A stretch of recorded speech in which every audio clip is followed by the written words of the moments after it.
동네 카페 사장, 뉴스에 나온 인물이었다. 그 카페는 변하지 않았다. 뉴스가 나오기 전이나 나온 뒤나 외관은 같았고 불은 같은 시간에 켜졌으며 문 앞의 작은 화분도 그대로였다. 골목을 지나는 사람들 대부분은 여전히 그곳을 익숙한 장소로 인식했다. 문제는 사람들이 보지 못한 것이 아니라 보려고 하지 않았다는 점이었다. 아니, 더 정확히 말하면 그곳이 너무 익숙했기 때문에 아무도 의심하지 않았다는 것이 맞았다. 그 카페는 동네에서 가장 오래된 곳이었다. 유행을 타지 않는 간판, 바뀌지 않는 메뉴, 그리고 늘 같은 자리에 앉아 있는 단골들. 이곳은 단순히 커피를 파는 공간이 아니라 동네의 일상이 쌓이는 장소였다. 아이를 학교에 보내고 들르는 부모, 출근 전 잠시 숨을 고르는 직장인, 퇴근 후 혼자 앉아 하루를 정리하는 사람들까지. 그들은 이곳에서 커피를 마시며 이야기를 나눴고 그 이야기들은 다시 동네의 소문이 되어 흘러갔다. 그래서 누구도 묻지 않았다. 왜 이 카페는 늘 현금 손님이 많은지, 왜 영수증을 받지 않는 손님이 대부분인지, 왜 사장은 계산대를 거의 비우지 않는지. 그 모든 질문은 오래된 집이니까, 단골이 많으니까라는 말로 덮였다. 익숙함은 신뢰로 착각되었고, 신뢰는 의심을 제거했다. 그 구조가 얼마나 위험한지 사람들은 몰랐거나 애써 외면했다. 사장은 늘 친절했다. 손님의 이름을 기억했고 아이들에게는 사탕을 건넸으며 어르신들에게는 자리까지 직접 안내했다. 커피 맛보다 그 태도 때문에 이곳을 찾는 사람이 많았다. 그래서 계산 방식이 조금 달라도 영수증이 나오지 않아도 사람들은 웃으며 넘겼다. 사장이 계산기를 두드리는 모습조차 아날로그 감성 정도로 받아들였다. 하지만 지금 와서 보면 그 장면들은 전부 같은 방향을 향하고 있었다. 현금은 따로 모였고 기록은 남지 않았으며 확인할 수 있는 흔적은 의도적으로 최소화되었다. 이 모든 것은 우연이 아니었다. 다만 그 우연처럼 보이도록 설계되어 있었을 뿐이다. 처음 이상함을 느낀 사람은 내부자가 아니었다. 아주 평범한 단골 한 명이었다. 어느 날 계산을 하며 무심코 던진 말. 여긴 아직도 현금 쓰는 사람이 많네요. 그 말은 농담처럼 흘러갔고 사장은 웃으며 고개를 끄덕였다. 그날도 아무 일은 일어나지 않았다. 하지만 그 말은 이 이야기의 가장 처음에 놓인 작은 금이었다. 눈에 보이지 않았지만 분명히 균열이 시작된 지점이었다. 뉴스가 나오기 전까지 이 카페는 단 한 번도 문제의 장소로 불린 적이 없었다. 경찰차가 온 적도 없었고 신고가 들어온 적도 없었다. 오히려 동네 모임이 자주 열렸고 주민들끼리의 약속 장소로 가장 먼저 떠오르는 곳이었다. 그래서 더 위험했다. 문제가 없다고 믿는 공간은 가장 오랫동안 문제를 숨길 수 있기 때문이다. 지역 뉴스의 하단 자막에 처음 그 이름이 등장했을 때도 사람들은 대수롭지 않게 넘겼다. 동네 카페 불법 자금 수사 착수? 이 문장은 너무 짧았고 너무 추상적이었다. 사람들은 다른 카페겠지라고 생각했다. 아니면 이름만 같은 곳이라고 믿고 싶어 했다. 왜냐하면 그곳이 문제라는 걸 인정하는 순간 자신들이 그 안에서 웃고 떠들며 커피를 마셨던 시간들까지 불편해지기 때문이다. 하지만 뉴스 이후에도 카페는 문을 닫지 않았다. 오히려 그날은 손님이 더 많았다. 사람들은 호기심으로 몰려왔고 커피를 주문하며 서로 눈빛을 주고받았다. 진짜 여기야? 라는 질문은 농담처럼 오갔고 사진이 찍혔다. 사람들은 사건의 현장에 있다는 느낌을 소비하고 다시 일상으로 돌아갔다. 그 순간에도 아무도 계산대를 오래 지키는 사장의 손을 자세히 보지 않았다. 카페의 공기는 그날 이후 미묘하게 달라졌다. 사장은 자주 자리를 비웠고 서랍을 여닫는 소리는 더 잦아졌다. 손님이 없는 시간에도 계산대 뒤에 불이 켜졌고 영업 종료 후에도 내부에서 불이 꺼지지 않는 날이 늘었다. 그 변화는 크지 않았지만 분명히 방향성을 가지고 있었다. 그날 밤 영업이 끝난 뒤 처음으로 낯선 사람들이 카페 안으로 들어왔다. 이 사실은 그 즉시 알려지지 않았다. 며칠이 지나서야 CCTV를 통해 드러났다. 화면 속에는 사장과 2명의 인물이 테이블에 앉아 있었고 그들 앞에는 커피가 아닌 두꺼운 봉투가 놓여 있었다. 계산대 뒤에서는 모든 서랍이 열렸다 닫혔고 손짓과 고개 끄덕임이 반복됐다. 그 장면에는 소란도 폭력도 없었다. 오히려 너무 차분해서 더 위험해 보였다. 뉴스는 이 장면을 보여주지 않았다. 뉴스는 늘 결과만 보여준다. 하지만 진짜 이야기는 언제나 결과 이전, 사람들이 보지 않기로 선택한 순간들 속에 숨어 있다. 더 충격적인 사실은 이 모든 일이 벌어지는 동안에도 단골들은 계속 이 카페를 찾았다는 점이다. 사람들은 수사 이야기를 하며 커피를 마셨고 설마 우리까지 문제되겠어? 라는 말을 반복했다. 그 말은 안심이었고 동시에 책임을 회피하는 주문이었다. 이 사건은 한 사람의 일탈로 설명될 수 없다. 사장 한 명이 모든 것을 계획했다고 말하기엔 너무 많은 사람들이 그 구조 안에서 편안함을 누렸다. 현금을 사용한 사람, 영수증을 받지 않은 사람, 이상함을 느끼고도 넘어간 사람. 그 모든 행동이 하나의 흐름을 만들었고 그 흐름은 누군가에게 완벽한 환경이 되었다. 1회차에서 분명히 짚어야 할 사실은 이것이다. 이 카페는 갑자기 범죄의 장소가 된 것이 아니다. 이곳은 오랜 시간에 걸쳐 의심받지 않도록 설계된 공간이었다. 그리고 그 설계의 핵심에는 아직 드러나지 않은 것들이 남아있다. 장부가 어디에 있었는지, USB는 누구의 손을 거쳤는지, 그리고 이 구조를 알고도 침묵한 사람들이 누구였는지. 이제 이야기는 더 이상 카페의 외관이나 분위기에 머물지 않는다. 다음으로 들어갈 곳은 계산대 뒤, 서랍의 안쪽, 그리고 사람들이 한 번도 들여다보지 않았던 기록의 영역이다. 그곳에서 이 카페가 왜 지금까지 무너지지 않았는지에 대한 답이 모습을 드러내기 시작한다. 카페의 계산대 뒤편에는 손님들이 보지 못하는 공간이 있었다.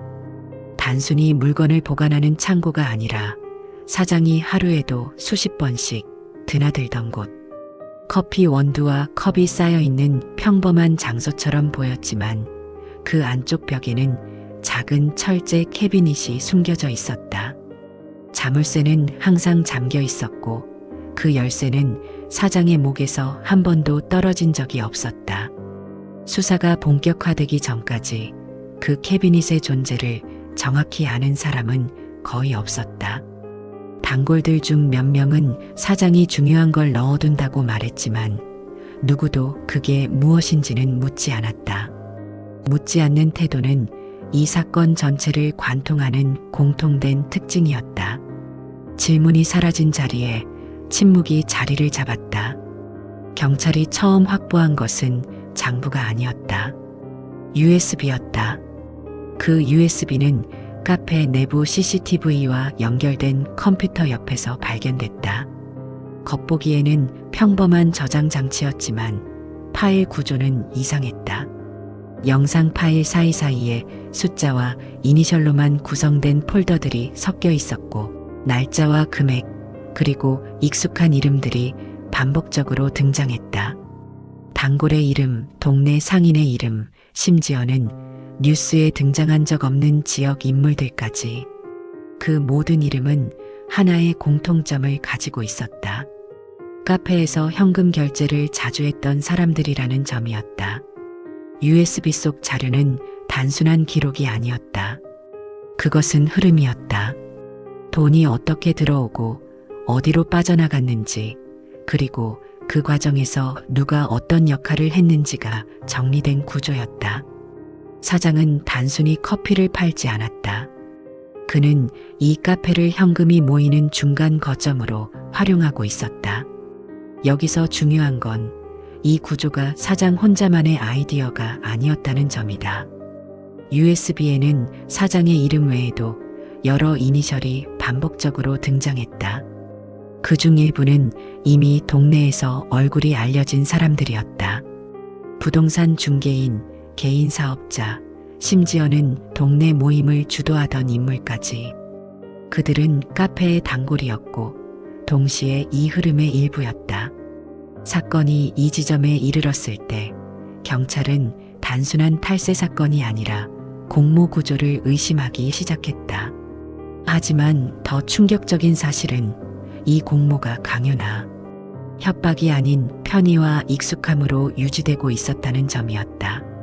사람들은 카페를 이용했고 현금을 사용했으며 영수증을 받지 않는 대신 서로의 편의를 봐줬다. 그 편의는 시간이 지나며 관행이 되었고 관행은 결국 범죄의 보호막이 되었다. 이제 사람들은 묻기 시작했다. 왜 아무도 이상하다고 말하지 않았을까? 그 질문에 대한 답은 단순했다. 말하지 않아도 손해가 없었기 때문이다. 오히려 말하지 않는 편이 편했고 조용히 있는 것이 이득이었다. 카페가 뉴스에 오르내리기 시작한 뒤 일부 단골들은 갑자기 모습을 감췄다. 늘 같은 자리에 앉아있던 사람들이 더 이상 오지 않았고 현금만 쓰던 손님들이 카드 결제로 바꿨다. 변화는 빠르게 일어났지만 이미 늦은 뒤였다. USB 속 기록은 몇 년에 걸쳐 쌓인 것이었고 그 시간만큼의 책임은 쉽게 사라지지 않았다. 사장은 점점 말을 아꼈다. 취재진의 질문에도 경찰의 조사에도 그는 같은 말을 반복했다. 나는 그냥 카페 사장이다. 하지만 USB 속 기록은 그 말을 부정했다. 그는 단순한 운영자가 아니라 조정자였다. 돈의 흐름을 관리했고 사람들을 연결했으며 문제가 생기지 않도록 조율했다. 카페는 그 모든 것을 가리는 가장 완벽한 위장이었다. 커피 향과 일상적인 대화는 그 안에서 벌어지는 일을 감추기에 충분했다. 이 지점에서 사건은 새로운 국면으로 접어들었다. 문제는 더 이상 사장이 아니었다. 문제는 누가 이 구조를 알고 있었고 누가 침묵했는가였다. 수사 과정에서 드러난 증언들은 비슷한 방향을 가리켰다. 그냥 다들 그렇게 하니까 괜히 나서서 문제 만들고 싶지 않았다. 나 하나 말한다고 바뀔 것 같지 않았다. 이 말들은 서로 다른 입에서 나왔지만 하나의 문장처럼 이어졌다. 침묵은 선택이었고 그 선택은 이 구조를 유지하는 힘이 되었다. 카페는 여전히 문을 열고 있었지만 그 안의 공기는 완전히 달라졌다. 사람들은 서로를 경계했고 대화는 줄어들었다. 웃음은 사라졌고 커피를 마시는 시간은 짧아졌다. 이곳은 더 이상 일상의 공간이 아니었다. 사람들에게 이 카페는 자신이 얼마나 깊이 관여했는지를 떠올리게 만드는 장소가 되었다. 그리고 이 모든 흐름의 끝에는 아직 공개되지 않은 하나의 기록이 남아 있었다. USB에도 장부에도 직접적으로 드러나지 않은 마지막 연결고리. 그것은 누군가가 의도적으로 남기지 않은 것이 아니라 너무 당연해서 기록조차 하지 않았던 사실이었다. 그 사실이 무엇인지가 드러나는 순간 이 사건은 단순한 동네 카페 사건이 아니라 신뢰라는 이름으로 포장된 집단적 방관의 결과로 정의되기 시작한다.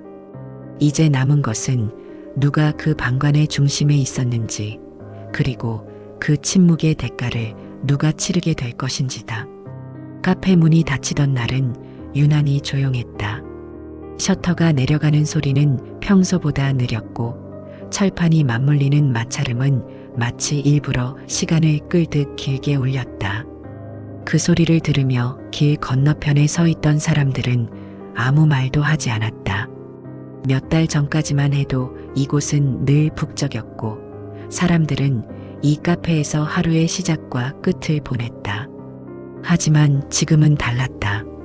이곳은 더 이상 커피를 마시는 공간이 아니라 자신들이 외면했던 선택의 결과를 마주하는 장소가 되어 있었다. 경찰이 마지막으로 확보한 것은 캐비닛 안쪽 깊숙이 숨겨져 있던 얇은 수첩이었다. USB와 장부가 구조를 보여줬다면 이 수첩은 의도를 보여주는 증거였다. 수첩에는 간단한 메모들이 적혀 있었다. 날짜, 이름, 그리고 짧은 문장. 괜찮음, 문제 없음, 알고 있음. 이 문장들은 거래 내역보다 훨씬 더 무거운 의미를 가지고 있었다. 누군가가 상황을 인지하고 있었고 그럼에도 불구하고 아무 행동도 하지 않았다는 증거였기 때문이다. 수첩 속 이름들은 이미 수사선상에 오른 인물들이었다. 그중 몇 명은 조사 과정에서 이렇게 말했다. 그냥 도와준 것뿐이다. 하지만 수첩의 메모는 그 말을 부정했다. 도와줬다는 표현은 이 기록 앞에서 더 이상 변명이 되지 않았다. 그것은 묵인이었고 동의였으며 결국은 공범의 언어였다. 이 사건이 본격적으로 보도되기 시작하자 사람들의 태도는 빠르게 바뀌었다. 처음에는 모두가 거리를 두려했다. 나는 몰랐다. 나는 관계없다는 말이 반복됐다. 하지만 시간이 지나며 그 말들은 점점 설득력을 잃어갔다. 왜냐하면 너무 많은 사람이 알고 있었기 때문이다. 그리고 그 알고 있었다는 사실이 이제는 기록으로 남아 있었기 때문이다. 사장은 마지막 조사에서 처음으로 고개를 들었다. 그동안 그는 모든 질문에 같은 문장으로 답해왔다.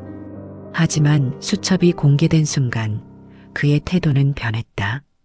그는 더 이상 카페 사장이라는 말 뒤에 숨지 않았다. 대신 이렇게 말했다. 다들 원했다. 내가 혼자 만든 구조가 아니다. 그 말은 사실이었다. 그러나 그 사실이 그의 책임을 덜어주지는 않았다. 오히려 반대였다. 그는 이 구조의 중심에 있었고 침묵을 연결해주는 역할을 맡고 있었다. 이제 수사는 개인을 넘어 관계를 향했다. 누가 누구에게 부탁했는지, 누가 어떤 상황에서 눈을 감았는지, 그리고 그 대가로 무엇을 얻었는지가 하나씩 드러났다. 여기서 가장 충격적인 점은 이 모든 일이 특별한 악의를 가지고 시작된 것이 아니라는 사실이었다. 대부분은 그냥 한 번쯤 다들 하니까 문제될 줄 몰랐다는 이유로 시작됐다. 하지만 그 작은 선택들이 모여 결국 하나의 거대한 범죄 구조를 만들어냈다. 언론은 이 사건을 동네 카페 탈세 사건이라고 불렀지만 사람들은 점점 다른 이름을 붙이기 시작했다. 침묵의 공모, 일상 속 범죄. 댓글에는 이런 말들이 달렸다. 이건 그 카페만의 문제가 아니다. 나도 비슷한 상황을 본 적 있다. 사람들은 이 사건을 보며 자신의 기억 속 장면들을 떠올렸다. 질문하지 않았던 순간들, 그냥 지나쳤던 이상한 느낌들, 그리고 괜히 문제 만들고 싶지 않아 입을 닫았던 기억들. 결국 법적 처벌이 내려졌다. 사장은 구속됐고 공모자들 중 일부는 벌금형을 받았다. 모든 사람이 같은 처벌을 받은 것은 아니었지만 사회적 평가는 훨씬 더 가혹했다. 이름이 공개된 사람들은 동네에서 더 이상 예전처럼 살 수 없었다. 신뢰는 한번 무너지면 회복되지 않았다. 이 사건은 그 사실을 명확하게 보여줬다. 카페는 철거됐다. 그 자리는 다른 가게가 들어설 예정이지만 사람들은 한동안 그 앞을 지나며 발걸음을 늦췄다. 그곳은 이제 단순한 공간이 아니라 외면의 결과가 어떻게 돌아오는지 보여주는 상징이 되었기 때문이다. 누군가는 이 사건을 잊고 싶어 했고, 누군가는 오래 기억하길 바랐다. 하지만 한 가지는 분명했다. 이 이야기는 특정 인물의 몰락으로 끝나는 이야기가 아니라 우리 모두에게 던지는 질문이라는 점이었다. 당신은 알고도 침묵한 적이 있는가? 이 질문 앞에서 변명은 의미가 없었다. 이 사건이 남긴 가장 큰 흔적은 처벌이 아니라 그 질문이 사람들의 마음에 남았다는 사실이었다. 그리고 그 질문은 다음에도 또 다른 장소에서 다른 형태로 반복될 것이다. 우리가 그때 어떤 선택을 할지는 오직 우리 스스로의 몫이다. 이 사건은 한 사람의 범죄가 아니라 모두의 침묵이 만든 결과였습니다. 당신이라면 이 상황에서 끝까지 침묵했을까요? 아니면 멈췄을까요? 이 이야기가 누군가에게는 경고가 되길 바랍니다. 구독, 좋아요, 알림 설정은 다음에도 이런 진실을 끝까지 전하기 위한 가장 큰 힘입니다. 여러분의 한 줄 의견이 또 다른 침묵을 깨는 시작이 될 수 있습니다.